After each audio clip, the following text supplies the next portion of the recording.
안녕하세요. 흥농TV입니다. 오늘이 12월 1일입니다. 날씨가 몹시 추워졌습니다. 오늘은 하우스 작물을 끝내고 비닐 멀칭을 걷고 나서 보니까 이제 우리 하우스는 소금밭이 되었다. 밭이 허옇게 됐다. 이런 농가들이 많아서 염류 집적에 대해서 좀 다뤄보고요. 그럼 어떻게 해결할 것인가에 대해서 좀 설명을 드리겠습니다. 이 하우스에 재배하시는 분들이 이제 가장 문제가 노지처럼 이제 비가 오더라도 이제 비료 유실이 되질 않는 겁니다, 이게. 그래서 노지처럼 이제 비료 유실이 되지 않고 토양에 잔존하기 때문에 이런 것들이 이제 문제가 생기는 거고요. 또 하우스 내에서 이제 수확을 끝내고 나서 날이 이제 가물거나 물을 안 주니까 지표면이 이제 건조해지니까 땅 속에 있던 염류가 이제 지표로 올라와 갖고 이렇게 소금밭처럼 보이는 겁니다. 이런 토양에다가 작물을 하게 되면 작물이 잘 안 되죠. 그래서 이런 토양의 이제 문제점은 뭐냐면은 농가들이 미숙탭이 다량의 비료를 과다 시비했기 때문에 이런 것들이 나타나는 거거든요. 이게 나타나면은 이제 이시 농도를 높여주죠. 이시 농도를 높여주는 주범이 이제 집산태 질소라든가 염소라든가 질소, 가리, 또 마그네슘, 칼슘 이런 것들이 이제 결합이 돼 갖고 이제 이시 농도가 높아지는 거거든요. 그래서 이시 농도가 높아지면은 이제 작물이 안 되죠. 심어도 이제 낙화산처럼 이제 입에 테두리가 들려지고 어떤 심하면은 낮에는 시들고 저녁에는 깨어나고 제대로 작물이 성장이 안 됩니다. 그래서 이런 것들이 이제 나타나면은 이제 이런 문제가 있고요. 우리가 주고 있는 비료를 보면은 질소는 한 40% 정도, 인산은 15%, 가리는 이제 한 50% 정도 흡수하고 용탈되거나 이제 휴산된다고 합니다. 그래서 염류가 집적되면 이제 뿌리에서 이제 양분이라든가 수분을 흡수를 조회를 시키죠. 그래서 이제 이런 것들이 나타나기 때문에 이제 잘 안 되는 거고요. 농도장에는 이제 건전한 작물에도 한 20% 정도는 생긴다고 그러는데 심하면 생산량이 한 50% 정도가 이제 감소가 됩니다. 그래서 이제 제가 이제 이렇게 이제 염류 농도가 높은 토양들을 이제 해결을 하려고 그러면은 가장 좋은 방법은 담수입니다, 담수. 물을 넣었다가 빼는 게 가장 좋은데 하우스 여건상 물을 넣었다가 뺄 수 없는 하우스들이 더 많죠. 그래서 물을 넣을 수 있는 여건이 된 데는 물을 넣어갖고 밭갈이를 해주고 노타를 쳐서 물걸러 되게 해주는 게 가장 이상적이고요. 그렇지 못한 농가들은 이제 좋은 탭이 이제 양질의 탭을 넣어야 되는데 그럼 어떻게 해결해야 되느냐? 이런 토양 같으면은 이제 담수를 못할 경우에는 이제 볏짚을 150평이었을 경우 우리가 이제 논에 가면은 요즘에 이제 공룡알이라고 있지 않습니까? 그거를 한 3덩어리 정도를 갖다 집어넣고 150평에 이제 펴고 이제 요소를 갖다가 이제 15kg 정도 같이 넣고서 충분히 물을 주고 갈아서 노타리 쳐놓으면은 이제 볏짚이 빨리 분해됩니다. 그렇지 요소를 넣지 않고서 밭갈이를 해놓게 되면은 토양에 있는 질소가 볏짚에 붙어서 일시적으로 작물을 심어놔도 이제 질소 기화 현상 때문에 잘 안 되거든요. 그래서 꼭 그렇게 해주시고, 그 다음에 이제 우리 땅 살리기를 갖다가 이제 미숙탭이 넣지 마시고 땅 살리기나 좋은 퇴비를 넣으시면은 저희 땅 살리기를 설명드리면은 오이라든가 토마토라든가 다비성 작물 하시는 분들은 10평 내지 15평에 한 포 갖다 넣으시고 비료는 이제 관행적으로 넣으시는데 관행 재배보다 한 3분의 1 내지 4분의 1 정도 줄여줘도 됩니다. 이렇게 해서 하시면은 다른 퇴비 넣지 않고서도 충분히 작물 수확 끝날 때까지 할 수가 있고요. 그래서 이제 오늘은 이제 그런 해결책도 있지만은 이렇게 염류 농도가 높은 토양에서 나타나는 증상들을 한번 보여드릴게요. 이 오이밭입니다. 이 오이밭은 이제 pH가 8.2, EC가 22.2입니다. 모든 작물은 pH하고 EC가 좌우한다고 그러지 않습니까? 그러니까 다 적정 범위를 넘어섰죠. 우리가 이제 7까지가 이제 중성이라고 그러지 않습니까? 근데 EC도 작물은 한 2 정도 돼야 되는데 22이면은 한 10배 정도가 농도가 높습니다. 그러니까 이 오이가 지금 다 낙하산 쓰고 있죠. 그래서 이렇게 시들고 또 이제 불량과 고가가 많이 나와서 상품성 없는 농사를 짓게 됩니다. 그래서 이게 이제 염류 농도가 높고 이제 미숙탭이가 많이 들어가면 이제 우리가 가장 문제가 뭐냐면은 이 선충입니다, 선충. 이 선충은 이제 한겨울에는 이제 안 되는데, 달라붙질 않는데, 이제 1, 2월 달에 정식한 오이들을 예를 들어 보면은 한 4, 5월 달에 가서 6월 달에 가면 이렇게 붙습니다. 그래서 이제 고온 일로 이제 온도가 높으면은 이제 지폐를 올라가고 양분을 이렇게 흡수해서 오이가 제대로 자라지 못하는 거죠. 그래서 이런 토양들은 이제 심기 전에 이제 선충약 등록된 선충약이라든가 이런 거를 100평 내지 150평에 한 포씩 넣어주시고 이제 3월 말서부터 관주 처리를 해주셔야 됩니다. 그래서 선충의 밀도를 낮춰줘야 되는 건데 단번에 이 선충을 다 잡기는 어렵습니다. 단번에 선충을 다 잡으려고 그러면은 바사미드 처리로 토양 훈중 처리하는 게 가장 이상적입니다. 그러니까 그렇지 못하시는 분들은 이 토선방을 100평에 하나씩 넣으시고 또 3월 말서부터 토선방 액제를 갖다가 20일 정도 이렇게 관주해주면 아주 효과적입니다. 그 이제 선충이 붙으면 어느 정도까지 이제 문제가 되느냐면요. 이렇게 이제 깨구리알처럼 이렇게 돼버립니다. 여기에 조금 더 겉버리면 생강처럼 되고요. 더 겉버리면 이제 고구마처럼 돼버립니다. 이것들이 원인이 미숙탭이 다량의 비료에 의해서 이런 것들이 생기는 겁니다. 그래서 이제 이런 토양도 좋은 탭이 쓰고 좋은 비료를 썼을 때 이렇게 오이가 잘 됩니다. 이렇게 농사 지면은 오이 가격이 싸도 돈이 되는 농사, 품질이 좋아지죠. 그래서 이런 농사를 지셔야지 제대로 돈을 받습니다. 이 토마토밭도 한번 제가 사진을 찍었는데 이 토마토밭도 마찬가지로 다량의 탭이, 미숙탭이 다량의 비료가 들어가고 선충도 생겼고 청고병도 생겼고 역병도 생겼고 종합병원입니다. 이렇게 되면 농사 짓다가 딱 줬던 게 지붕 쳐다보고 맙니다. 우리가 시설 투자를 하시는 분들은 이제 1, 2월 달에 하기 때문에 뭐가 많이 들면 연료비도 들어가죠. 생산비가 다른 우리가 노지 농사보다 몇 배 더 들어갑니다. 그래서 이렇게 농사 지시면 안 됩니다. 그래서 이런 것들이 이제 미숙탭이 과다에서 나타나는 거죠. 이런 하우스도 이렇게 이제 좋은 탭을 쓰고 좋게 관리를 해주니까 이렇게 잘 되고 있지 않습니까? 토마토가 됐던 모든 작물은 이제 pH와 EC가 작물 수확을 좌우하는 것입니다.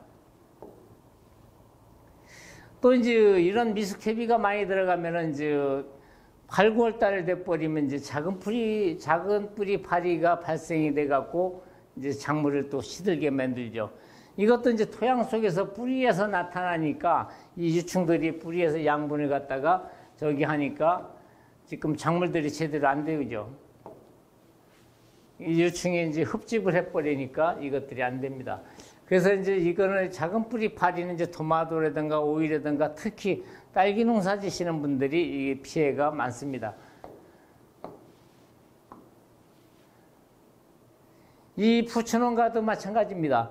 부추농사 지시는 분들이 이제 월동기간에 이제 부추를 수확하면은 이제 봄 하절기보다 가격이 높으니까 이제 월동기간에 이제 수확을 하려고 해서 월동전에 다량의 퇴비를 넣고 비료를 넣고 이제 밀폐가 되잖아요. 날이 추니까. 그리고 물을 주고 나니까 아모니아 가스에 의해서 다 이것들이 생기는 겁니다. 부추는 특히 첫 번째 나왔을 때 가격이 제일 좋은데 농가들은 일단 다량의 퇴비를 넣고 첫 번째 나오는 건 가스장애 때문에 잘라버리고 두 번째부터 수확을 하려고 합니다. 이런 생각 자체를 버려야 됩니다. 그래서 제 땅 살리기 유기지를 이 부추밭에도 마찬가지로 이제 10평 내지 15평에 넣어버리고 엑스칼리버는 150평 내지 200평에 관주 처리해주면은 첫 번에 나오는 이 부추도 가스장애를 받지 않습니다. 그래서 이렇게 해주시면 좋습니다. 이 농가가 이렇게 됐죠. 이렇게 가스 받던 농가도 이렇게 처리를 해버리니까 땅 살리기 놓고 엑스칼리버 관주해지니까 저기와 생기 가스장애를 받지 않습니다. 상품성 있는 부추를 생산할 수 있는 거죠. 이 끝이 탄 게 하나도 없지 않습니까? 이렇게 농사를 지셔야 됩니다. 이 파밭입니다. 파밭. 내가 왜 이렇게 죽어가야 하나요? 여기도 이제 겨울철에 이제 하우스에다가 파를 정식을 해놨는데 미숙탭이 다량의 비료가 들어가니까 이렇게 되는 거죠. 활착돼야 될 파가 뿌리도 제대로 못 잡고 땅은 거북이장댕이처럼 갈라지고 이렇게 딱딱해지고 물을 줘도 이게 잘 안 되는 겁니다. 그래서 이런 사례가 있고요. 여기는 이제 시금치 연작장애 번데기 현상이라고 그러는데 이 시금치밭도 마찬가지입니다. 이 시금치 농사 지시는 분들이 특히 하우스 농사 지시는 분들이 적정 수분을 못 맞춥니다. 수분을. 그래서 오이가 됐던 모든 작물, 시금치가 됐던 하우스에다가 작물을 파종할 때는 농가들은 이제 일하기 편한데 마른 가리로 밭가리하고 마른 노타리 쳐고 파종하고 위에다가 물을 줍니다. 그럼 물이 이제 골고루 간다 하더라도 마른 노타리 치게 되면은 흙이 밀가루 위에 물을 부으면은 굴르듯이 이렇게 돼갖고 번데기 현상이 납니다, 이게. 그래서 이쪽에 물이 제대로 안 간 데는 이게 이제 발화불량이 되죠. 물을 아무리 줘도 물이 뭐 스며들지는 않습니다. 그래서 토양의 수분이 파종할 때 가장 중요하다. 그래서 밭가리하기 일주일 내지 열흘 전에 충분히 물을 주고 밭가리라고 파종을 하면은 파종 후 물만 살짝 줘도 밑에 있는 수분하고 이게 같이 돼서 발화가 잘 되는데 이렇게 돼버리면 수확 끝날 때까지 제대로 발화가 안 됩니다. 그래서 상품성이 떨어지죠. 요 시금치밭도 마찬가지입니다. 이렇게 나중에 이제 땅이 굳어지고 갈라지고 조금 더 있으면은 거북이 장병이처럼 돼버리죠. 그래서 이렇게 돼버리면 제대로 수확을 못 합니다. 이게 자라지를 않습니다. 물을 줘도 물 흡수가 제대로 안 되는 거죠. 그래서 시금치가 됐던 모든 작물은 이제 파종하기 전에 토양 수분이 가장 중요하다. 그래서 이런 밭도 제 땅 살리기 들어가고 밭가리 파종하기 전에 충분한 수분을 주고 일주일 있다가 노타리 치고 땅 살리기 유기질 15평에 하나 들어가고 종자, 시금치 종자 15평에다가 엑스칼리버 하나 버무려 갖고 파종했더니 이렇게 잘 됩니다. 그래서 아주 대조적이지 않습니까? 그래서 이런 토양에서 똑같은 토양에서 나중에 이렇게 해보니까 이렇게 이제 결과가 나왔다는 겁니다. 그래서 상품성 있는 농사를 지을 수 있는 거죠. 이 상추밭입니다. 이 상추밭에 겨울철에 이제 가장 문제되는 게 날이 과습하고 환기가 제대로 안 되면은 이 밑둥 썩병이 생겨버리죠. 이렇게. 그리고 여기서 찌물러 들어가고 세균성 무름병이 또 생겨버리죠. 그래서 상품성 있는 상추를 농사를 지을 수가 없는 겁니다. 그래서 이 적당한 물 주기가 굉장히 어렵죠. 그리고 환기가 잘 돼야 되는데 이런 것들이 잘 이루어지지 않기 때문에 이렇게 되고요. 또 연자기로 인해서 이런 밑둥 썩은병이 생기는 것입니다. 이런 밭도 이제 저희가 처방을 해서 상추 농사를 다음에 졌더니 이렇게 상황이 완전히 바뀌었습니다. 상추, 시금치 다 잘 되고 있지 않습니까? 그래서 우리가 어떻게 토양 관리를 하느냐에 따라서 상품성 있는 농사를 지을 수 있는 겁니다. 그래서 이런 토양의 문제점, 원인은 이제 연작입니다, 연작. 그래서 이제 아까도 말씀드렸지만 가장 중요한 게 이제 화학, 농약 및 이제 비료 과다使用이고 제일 중요한 거는 이제 미숙 대비 때문에 이런 것들이 나타나는 거죠. 그럼 이 해결책은 뭐냐? 결과는 이제 염류집적으로 이어졌죠. 유기물이 이제 불균형이 이루어지죠. pH가 안 맞죠. 또 토양 미생물 활동이 저하가 되죠. 이렇게 돼버리면 아까 거북이 장댕이 그냥 딱딱해지고 물을 줘도 번데기 현상이 나오고 그러니까 배수불량이 생겨버려갖고 통기성이 없으니까 작물이 잘 안 되죠. 그래서 이 모든 작물은 토양에 산소 공급이 잘 돼야 되는데 이런 것들이 잘 안 된다. 그 해결책은 이제 작물을 바꿔서 심으라고 그러는데 하우스에다가 매년 작물을 바꿔서 심을 수 있는 것도 아니잖아요. 그래서 이제 화학 비료, 농약을 적정 사용하는 게 중요하다. 제일 중요한 거는 이제 부숙 유기물 잘 발효된 퇴비 쓰는 게 가장 이상적이다. 그래서 이제 이런 부숙 유기물을 쓰게 되면은 토양의 미생물이 복원이 돼서 토양이 미생물 활동에 의해서 단립도 조성되고 뿌리에 산소 공급이 잘 되니까 아주 효과적입니다. 그래서 염류집적의 원인은 이제 문제가 아까도 설명드렸지만 이제 과잉 시비가 이제 가장 문제가 되고요. 두 번째로 이제 이거죠. 다량의 가축분, 개분, 돈분 사용이 이게 이제 문제가 되고 또 표면 관수에 따른 지표면의 이제 건조 이게 이제 돼갖고 강우 차단이 되니까 시설하우스에서는 더 이게 문제가 되는 거죠. 그래서 이런 것들을 갖다가 해결해 주지 않으면은 안 된다는 것입니다. 그래서 염류집적의 증상은 이제 작물 생육이 이제 저조한 거죠. 토양의 염류 농도가 높아지니까 가스장애가 일어나고요. 토양이 이제 알칼리화가 돼버리죠. 아까 pH가 22.2였던 그 하우스가 pH가 8.2 나오지 않습니까? 그래서 그렇게 돼버리면 철, 망간, 붕석, 구리, 아연이 이런 것들이 미량요소가 결핍이 되고요. 인산하고 이제 칼슘이 이제 유효도가 떨어져서 작물이 잘 안 되죠. 그래서 이제 염류의 적정 농도는 시설 재배에서는 2.0 정도가 좋다. 그래서 이 염류 농도를 낮추는 것이 이제 가장 이상적인데, 이거를 낮추는 방법이 아까도 설명드렸지만 탐사하는 게 가장 이상적이고, 그 다음에는 좋은 퇴비, 또 다량의 좋은 미생물이 들어있는 퇴비 쓰는 게 가장 이상적입니다. 그래서 이제 작물 연작장의 증상이죠. 여기 보시면은 이제 아까도 설명했지만 이제 지표면에 이제 소금밭이 돼버리죠. 염류가 하얗게 흘러와 갖고 이렇게 이제 문제가 되고요. 뿌리가 이제 신장력이 없죠. 양수분 흡수가 여기 썩으니까 안 되죠. 그래서 낮에는 시들고 저녁엔 깨어나고, 그래서 정상적으로 수확을 할 수 없습니다. 요 참이밭도 이렇게 고사를 하죠. 고사. 염류가 지표로 올라오니까 이런 뿌리들이 다 썩어갖고 이렇게 되는 겁니다. 미세근이 물러지고 염류장애로 신근 발생, 새로운 뿌리가 발생이 되지 않으니까 작물은 이제 고사를 하는 겁니다. 작물 재배의 이제 비배 관리인데, 이제 제일 중요한 게 이제 적당한 물인데, 요거는 이제 이 적당한 물은 내가 알아서 줘야지 누가 적당한 물 몇 팽에 몇 톤 줘라 이렇게 얘기할 수 없지 않습니까? 그래서 그거 하고요. 관리질 비료 대신 이제 염화 관리 대신은 이제 우리가 황산가리는 이제 염류를 남기지 않기 때문에 이제 황산가리를 사용해야 되는 것이고요. 그 다음에 이제 미스텝이 사용하지 말라는 거는 뭐 저뿐만 아니라 모든 사람들이 하는데, 우리 농가들은 이제 그게 지켜지질 않죠. 이제 가급적이 이제 맹물을 주지 말라는 건 흙의 때알 조직이 이제 파괴됩니다. 그 양분의 용탈 현상이 일어나는 거죠. 그래서 이제 토양의 산도는 이제 6.5 내지 7.0을 유지하는 게 좋고요. 수용성 인산을 갖다가 과학금 공급해 주는 게 좋습니다. 인산을 왜 공급해 주려면은, 인산은 이제 토양 내에서 잘 이동이 안 되고 작물 흡수가 늦기 때문에 이걸 해 주려는 거고요.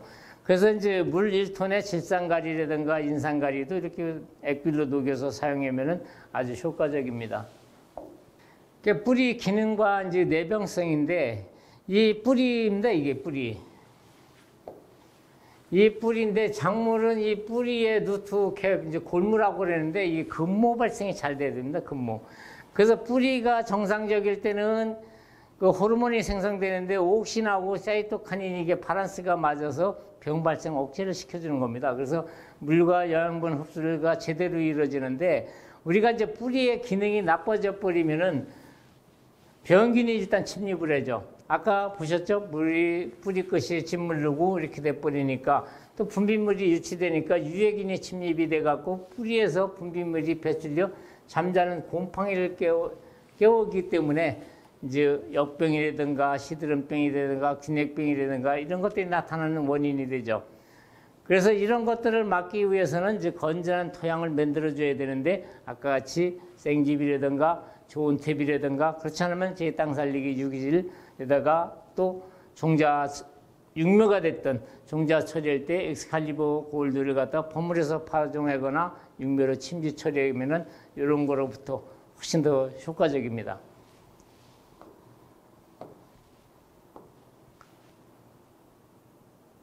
그 장애 증상 아까도 보여드렸지만, 이 여러 가지 작물에 대해서 오이에 선충도 생기고, 이게 다 선충입니다. 작물에 관계없이.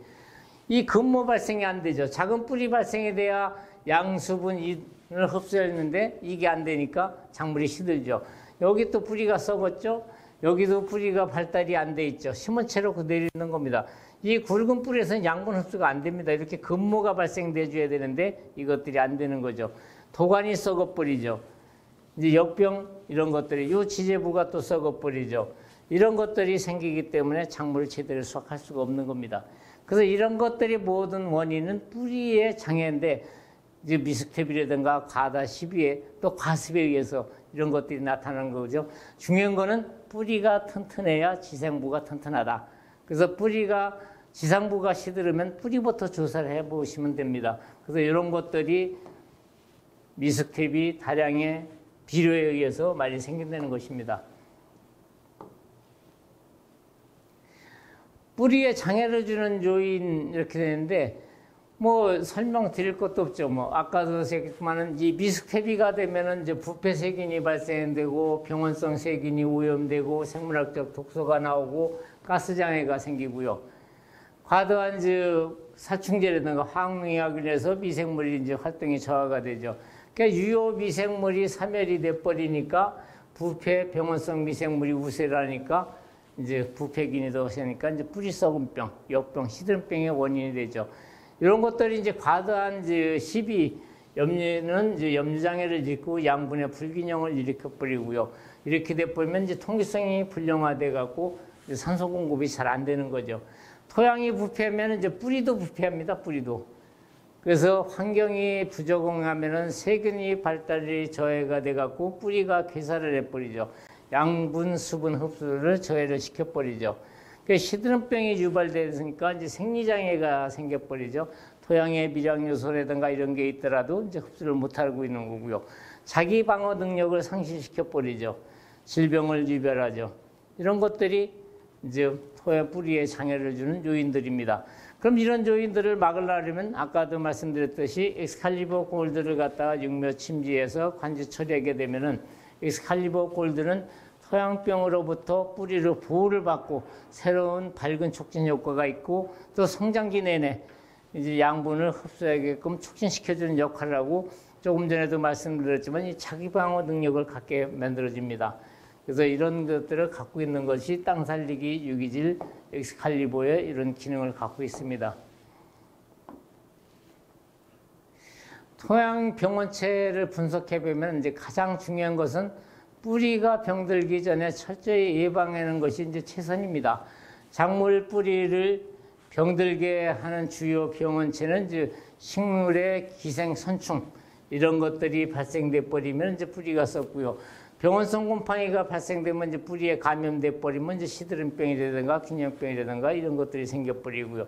또 이제 병원성 세균이 이제 뿌리에 감염이 되면 이제 무름병이 생기는 원인이 되죠.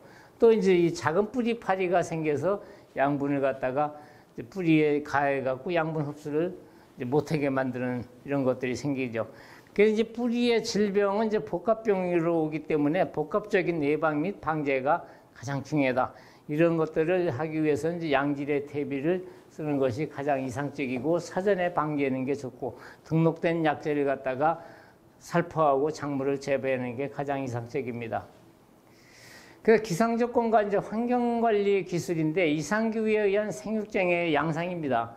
그래서 마찬가지로 이제 주요 작물 좀 전에 설명드렸듯이 수박, 멜론, 참외, 딸기, 오이, 풋고추, 토마토 등 이제 재배 환경에서 이제 이런 것들이 일조가 부족하고 저온다습하고 환기불량하고 이렇게 돼버리면 수정벌이 이제 활력이 약화돼 갖고 이제 딸기라든가 토마토라든가 이런 데서 수정불량이 나갖고 이제 기형과 발생도 생기고요. 병해로서는 이제 곰팡이병이 이제 많이 발생되죠. 특히 겨울철 같은 경우 수박의 넝쿨마른병, 메론의 넝쿨마른병, 또 메론, 오이 이런 데는 이제 녹균병 발생이 심해지죠. 이것들이 뿌리 기능입니다. 뿌리 기능. 가장 중요한 거는 뿌리의 기능이 약화됐을 때 이제 양분, 수분 흡수가 불량해지고요. 또 줄기, 웃자람이 이런 것들이 생기고 초세가 약해가지고요. 잎은 이제 광합성을 못 해버리니까 연약한 잎으로 변하고 이제 숨머지 증상이 많이 나타나죠. 열매는 이제 착색 불량이 일어나고 당도가 저하되고 이제 기형과가 생기고 낙과가 되고 수량 감소가 되죠. 뿌리에서 양분을 올려줘야 되는데 염류가 심하면은 여기 토양은 이제 저농도고 작물은 고농도인데 오히려 토양이 고농도가 돼버리면은 이 작물에 있는 양분을 갖다 오히려 수분을 끌어내리기 때문에 잎의 가장자리가 태가 들르고 잘 안 됩니다. 그래서 이제 개화 불량이 나타나고 화분화가 이제 잘 안 되고 꽃가루가 나온다라도 약하니까 수정이 그렇게 안 이루어지죠. 이 수정 불량으로 인한 이제 조기 낙하가 많이 이루어집니다. 그래서 이런 것들이 가장 중요한 거는 뿌리에서 다 이루어진다. 뿌리는 토양으로부터 또 이루어진다는 겁니다. 그래서 이런 것들을 우리 농가가 하기 위해서는 건전한 토양에서 건전한 작물을 생산할 수 있다는 겁니다. 이렇게 해서 염류집적에 대해서 지금 제가 설명을 드렸고요. 그래서 이제 해결책은 가장 좋은 방법은 이제 담수 방법이다. 그렇지 않을 경우는 양질의 퇴비, 볏짚이라든가 이런 걸 넣고요. 또 이제 좋은 퇴비 넣는 게 가장 이상적이고요. 그래서 제4종 세트농법은 이제 환경도 살리고 땅도 살리고 저탄소 농산물 생산하는데 많은 도움을 주는데 아까 조금 전에도 말씀드렸지만 이제 땅 살리기 유기질을 갖다가 이제 10평에서 15평, 10평에서 15평에 이제 한 포 정도 집어넣으시면 되고요. 일반 이제 기타 작물 같은 경우는 뭐 20평에서 이제 한 30평에 한 포 정도만 넣으시면 됩니다. 이렇게 넣으시고 이제 생볏짚이라든가 이렇게 넣으시고 기존에 사용하고 계시는 이제 비료는 한 3분의 1 내지 4분의 1 정도 줄여주시는데 제가 하는 얘기가 우리 농가들 여러분들의 토양을 제가 잘 알지 못하기 때문에 가감을 하시면 됩니다. 그래서 토양은 이제 땅 살리기로 해서 건전한 토양을 만드시고 육면은 이제 엑스칼리버 골드를 갖고서 물 100리터 내지 200리터에다가 육면을 이제 침지했다가 꺼내서 심으시면은 엑스칼리버 골드는 이제 성장기 내내 이제 토양병으로부터 뿌리를 보호받고 또 밝은 물질이 나와서 초기 생육 촉진을 시켜줍니다. 그래서 이게 밝은 물질 때문에 정식 후에 관조해 주실 때도 상당히 효과적입니다. 요거 한 번 갖고 관조해 줄 때는 물 500리터 시석해 갖고 한 200평 정도, 150평에서 한 200평 정도 해주시면 되고요. 또 이제 성장하기에는 이제 우리 FA100은 이제 질소 흐름을 조정해 줘 갖고 이제 균형 있게 밸런스 맞춰주는 역할을 잘하지 않습니까? 그래서 이게 이제 과범무가 됐을 때는 이게 이제 기존에 5,000배인데 과범무가 됐을 때는 한 2,500배 해주시면 되고요. 그리고 농약 등록된 농약 쓸 때 같이 섞어주게 되면은 이제 비대 성장 촉진도 시켜주고 특히 도마도라든가 수박 같은 데는 당도 증가도 시켜주고요. 또 습기 단축을 5일 내지 일주일 정도 앞당겨 주기도 합니다. 그리고 이제 하나로 뜨고 이제 이게 뭡니까? 살균 효과를 높여주는 이제 보조제입니다, 이게. 1리터 갖고 물 25말 타갖고서 FA100하고 하나로 뚝 섞어주게 되면은 이제 무름병이라든가 녹균병이라든가 단저병이라든가 농약으로 인한 내성이 와서 잘 안 되는 작물에 같이 혼용 처리해주게 되면은 아주 효과가 좋습니다. 그래서 제2 4종 세트 농법을 이용하시게 되면은 건전한 토양도 만들고 건전한 육미에서 건전한 또 토양에서 작물 수확을 끝까지 할 수 있고요. FA100하고 하나로 뚝을 같이 살펴게 되면은 이제 균형 있게 밸런스를 맞춰주고 또 작물의 내병성을 증진시켜주는 효과도 있습니다. 그래서 이 제 흥농 4종 세트 농법은 매뉴얼이 없어도 재배 방법이 없어도 농가가 기존에 사용하시는 데다가 첨가하시면은 작물이 잘 됩니다. 그래서 요즘에 제가 왜 이 염려집적에 대해서 이제 설명을 드렸냐면은 하우스를 비닐을 멀칭을 걷고 보니까 우리 밭이 하얗게 됐다. 소금밭이 됐다. 또 1월달 되면 오일을 정식해야 되는데 어떻게 해야 되느냐. 이런 농가들의 문의가 많이 와서 제 나름대로 뭐 잘 알지는 못하지만은 토양의 염류라든가 선충이라든가 이런 거에 대해서 좀 짚어봤습니다. 그래서 제 영상을 좀 잘 보시고 여러분 농사에 도움이 되었으면 하는 바람입니다. 감사합니다.